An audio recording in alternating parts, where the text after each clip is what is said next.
The Philadelphia Phillies 4-game win streak came to an end on Tuesday night at the hands of the Cincinnati Reds. 6-1 loss there in Cincinnati. The series is now tied 1-1 heading into Wednesday's series finale. Bryce Harper did hit a solo home run there in the top of the ninth inning, scored the only Phillies run in that ball game. As I said, series tied 1-1 going into today, Wednesday, for the series finale against the Reds before they head to play the Nationals for 4 games before heading back home. Christopher Sanchez is on the mound today for the Phillies to try to win this series. He's honestly been their best pitcher as of late, really all season long. He's been very consistent for the most part, right up there with the best pitchers, definitely in the National League and really in all of Major League Baseball. Earlier start today. The other games were about 6:40 today. The game will start at 5:10. So be ready for that if you're getting ready to watch the Phillies play today, trying to go for another series win. Welcome into Phillies Daily, everybody. I'm your host, Mike Kennelly. Make sure you guys subscribe for more Phillies content right here on Phillies Daily. Ranger Suarez was on the mound for the Phillies in that 6-1 loss yesterday to the Reds. And unfortunately, after a strong start to the game, he hit a wall and he fell apart there for the Phillies. He first started the game 6 up, 6 down perfectly through those first 2 innings, and then he ran into a little bit of trouble in the 3rd inning. There was 2 runners on, 2 outs, and then he allowed a 2 RBI double. The Reds took an early 2-0 lead, and then right there in the next inning, in the 4th inning, Ranger Suarez allowed a solo home run to make it a 3-0 Reds lead early in the ball game.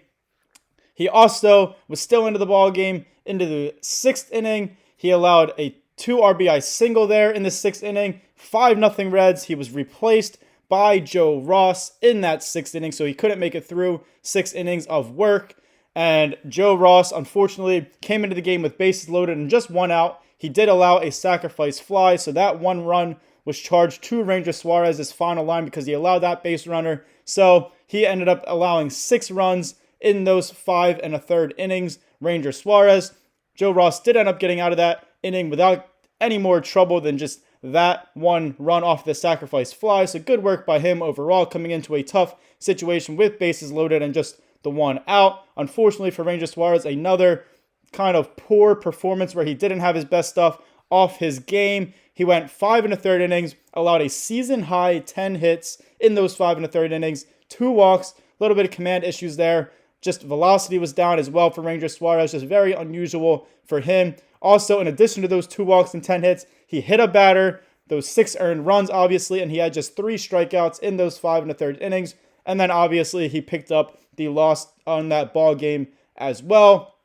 Now, hopefully, Ranger Suarez isn't showing what he did last year. If you remember, started the season very strong. He was an all-star. He was a National League Cy Young candidate, really a favorite at one point there in 2024. And then all of a sudden, right around before the All-Star break and then after the All-Star break for the rest of the regular season, really, Ranger Suarez completely fell apart and his just numbers were completely night and day from that first half of the season. A lot of struggles, just really couldn't get into a groove there. And now, really, since the All-Star break this year, Ranger Suarez has also been very inconsistent. We've seen that, obviously, yesterday in that loss. His last start as well, he was not very strong in a few starts going back to the All-Star break as well. Like I said, just a little bit inconsistency out of Ranger Suarez. Hasn't had his best stuff since the All-Star break. Hopefully, that doesn't happen like it did last year and he can get back into a groove and get back to what we all know he's capable of pitching moving forward in his next start.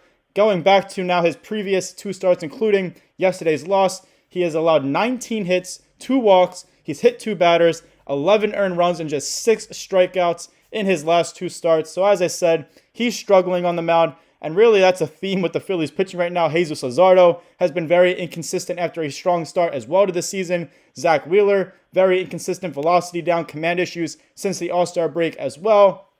So hopefully Christopher Sanchez can get this win and get the Phillies back on track tonight against the Reds to pick up this series win and then move in to that National Series where they really should not really have a trouble against a Nationals team that's not very good here in 2025. They should win that series as well. We'll see what happens. Hopefully the Phillies starting pitching can get back to where they were earlier in the season. They're still one of the best rotations in Major League Baseball, if not the best, but they have hit some struggles and hit a little bit of a mini slump here overall since the All-Star break especially. Now yesterday, another reason that the Phillies did lose that ball game, in addition to Ranger Suarez not having his best stuff, was the offense also did not have its best day. A lot of quick at-bats, a lot of quick innings, especially early in the ball game.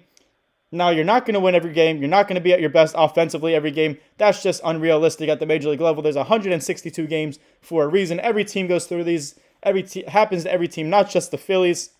And you're also going to, every once in a while, just run into a starting pitcher or even a relief pitcher that you just can't seem to figure out. And that's exactly what happened in that loss to the Reds yesterday with the Reds starting pitcher, Brady Singer. Brady Singer absolutely shut down the Phillies offense. He went 6 innings, allowed just 3 hits, 0 walks, 0 earned runs, 6 strikeouts in those 6 innings. And to top it off, he threw only 71 pitches.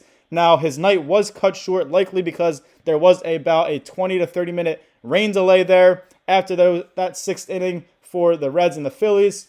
So he likely would have been back out there with just throwing 71 pitches. But that's incredible. 71 pitches through 6 innings. He was extremely efficient. As I said, the Phillies were swinging often, a lot. They were getting out quickly. Sometimes that works with pitchers and offenses, but didn't work for the Phillies yesterday. Obviously being shut out until that Bryce Harper solo home run in the top of the 9th inning, and just those 3 hits through those 6 innings as well against Brady Singer. Singer had 14 or fewer pitches each of his 6 innings in that win over the Phillies yesterday, and including 8 pitches, which was his lowest amount in an inning back in the 2nd inning. So as I said, very efficient out of him. Nick Castanos, he had the Phillies' first hit, and that didn't come until the 5th inning on a single. So like I said, Brady Singer absolutely shut down the Phillies' offense. Happens, as I said, just run into those guys every once in a while, those types of games. The Reds pitching overall as well, when Brady Singer was pulled from that ball game, they were also very efficient. The relievers, they threw more than 14 pitches just one time in those final 3 innings, and that came in the 9th inning. Their reliever threw 20 pitches in that 9th inning, including off of that Bryce Harper solo home run. Other than that, 14 or fewer pitches every single inning until that 9th inning. So very efficient and just very poor performance by the Phillies offense. Somebody that's been slumping as of late.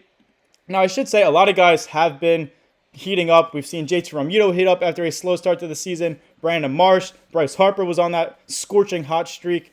A lot of guys, but one of these guys that kind of started the season, well, he was very consistent for most of the season, had some hot moments as well. Right fielder Nick Castellanos, he has been ice cold for the Phillies as of late. He did have that single, their first hit of the ball game in the 5th inning, as I mentioned yesterday in that ball game. He was 1 for 4. He did strike out twice last night in that loss to the Reds on Tuesday. However, his batting average in 2025 is now down to 258. If you remember, it was as high as 282 going into the month of July. So since the end of June and going into July, he has cooled down significantly, almost dropped 30 points on his batting average, which is a large amount. He batted just 207 in July, and now he's batting just 179 so far in the month of August, including a 1 for 21 stretch in his last 5 games. Just can't figure out things at the plate here for Nick Castellanos. He's slumping, and he's a guy that they really need to get back on track and get hot, or at least get back to where he was early in the season, where he was really one of their more consistent hitters, because when Nick Castellanos is going good, the lineup's deeper. He's a power guy. He can hit some home runs. He can drive in some runs with doubles and all that fun stuff. So he's got to get back into it, especially as we near the end of the regular season and into the playoffs. We can't have Nick Castellanos going cold and staying cold into the postseason, or else the Phillies lineup is just not going to be as deep, and they're going to find some struggles there in the middle of the order. On a bright side, Aaron Nola made his 3rd rehab start yesterday for the Lehigh Valley Iron Pigs in AAA. He is likely returning very, very soon, if not the next time up in the rotation for his next start in 5 days. He could rejoin the Phillies starting rotation. We'll see if that happens, or we'll see if he needs a little bit more time. But very good stuff out of Aaron Nola in that rehab start with the Iron Pigs yesterday. He went 5 2/3 innings, the most innings he's pitched out of those 3 rehab starts. Allowed 4 hits, no walks, which is great to see. Never want to allow those free bases to base runners. just causes some troubles and always seems to come back to bite you. He did allow 2 earned runs, but you can live with that, especially when you're going close to 6 innings or more than 6 innings. And more impressively, Aaron Nola had 11 strikeouts in those 5 2/3 innings. Obviously, he's facing AAA talent, but still very impressive.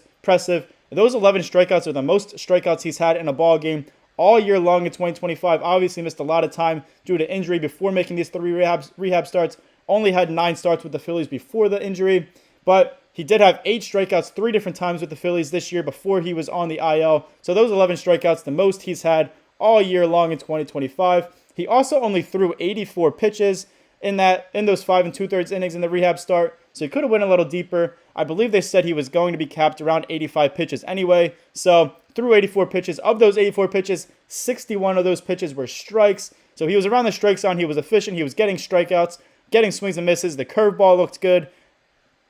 Good stuff out of Aaron Nola. As I said, he can be returning very, very soon, and the Phillies could use him if he can stay consistent and he can continue his success there in his rehab starts in the minor leagues into the starting rotation. We all know he struggled a lot before his injury for the Phillies, but sometimes you need that reset with an injury or just going back down to the minors, figuring things out, clearing your head, and that could be perfect for Aaron Nola, especially coming back fresh and only just about a month and a half left of the regular season. He could really be a big piece to the Phillies late in the season and into the postseason. He has a 2.19 ERA through 12 1/3 innings in these 3 rehab starts with the Iron Pigs. And more importantly, no home runs allowed. That has been a flaw and a weakness of Aaron Nola really all of his career, especially this year. Last year, let up way too many home runs, but he's let up 0 home runs down there in AAA. So that's great to see. And as I said, could be ready to rejoin the Phillies starting rotation the next time around his spot comes up. He obviously hasn't pitched since May 14th for the Phillies at the major league level.